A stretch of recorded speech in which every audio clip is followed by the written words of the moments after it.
found the doll in a box by the curb. It was raining late, and I was on my way home from work when I noticed it sitting there by itself, propped neatly against a cardboard sign that said, "Free." It didn't look broken, just old. Porcelain face, glassy eyes, a faded blue dress stitched by hand. Its hair was tangled but clean. Something about it felt intentional, like it had been placed there, not thrown away. I don't know why I picked it up. I don't even like dolls. But I brought it home anyway. The first night I set it on a shelf in my bedroom, mostly to get it out of the way. That night I woke up around 2:30 a.m. with the strange feeling that someone was watching me. My room was dark, quiet, too quiet. Then I saw it. The doll was no longer on the shelf. It was sitting on my desk chair, facing my bed. I told myself I must have moved it earlier and forgotten. I turned it toward the wall and went back to sleep. The eyes. The next morning I noticed something I hadn't before.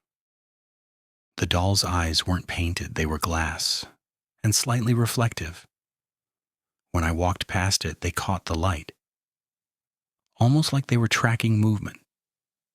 That night I woke again, same time, 2:30 a.m. The doll was closer. On my bedside table now, facing me, its head tilted slightly as if curious. I felt cold all over. I picked it up and placed it in the closet, shut the door, locked it. I didn't sleep again. The scratching.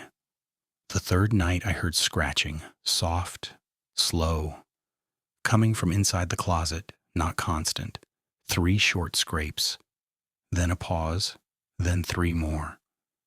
I stayed frozen in bed, heart pounding so hard I thought it would give me away. Then came a sound that made my stomach drop, a quiet, childish whisper. "Can you see me?" I didn't answer. I couldn't. The scratching stopped. Silence returned. Eventually, exhaustion pulled me under. The note. In the morning, my closet door was open. The doll sat neatly on my bed.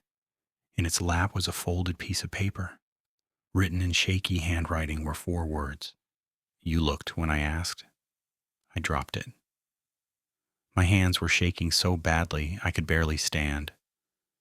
I grabbed the doll and shoved it into a trash bag. I didn't care anymore. I drove across town and threw it into a dumpster behind a closed grocery store. I watched it land. I made sure it stayed there. Then I went home. It came back.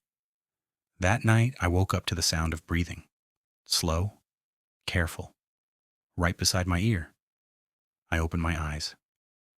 The doll was sitting on my chest. Its face was inches from mine, but something had changed. Its mouth was open now, wider than it should be, and inside I could see teeth. Small, human. Its lips moved. "I don't like the dark," it whispered. I screamed and threw it across the room. It hit the wall and cracked. The head split slightly, revealing something inside. Something pink. Something wet. Something that twitched. The truth. Inside, I don't remember much after that, only flashes. The doll on the floor.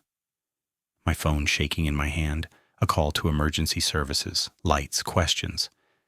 Later, they told me the doll was hollow, that inside it was a cavity lined with fabric, and tucked inside were clumps of hair, tiny teeth, and scraps of skin.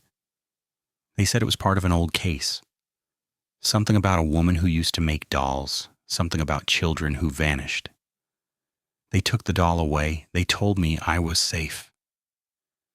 The last thing it did that night, I lay in bed staring at the ceiling. The apartment was silent, too silent. Then I heard it, a soft plastic creak, from the corner of the room. I turned my head slowly. The doll was back, sitting on my chair, whole again, unbroken, smiling, and this time its mouth didn't move. The words came from inside my head. "You shouldn't have opened me. I don't sleep in that apartment anymore. I don't keep dolls. I don't keep mirrors. And I never look directly at toys with glass eyes. Because sometimes, when the lights go out, I can feel something small and cold sitting beside me, waiting for me to look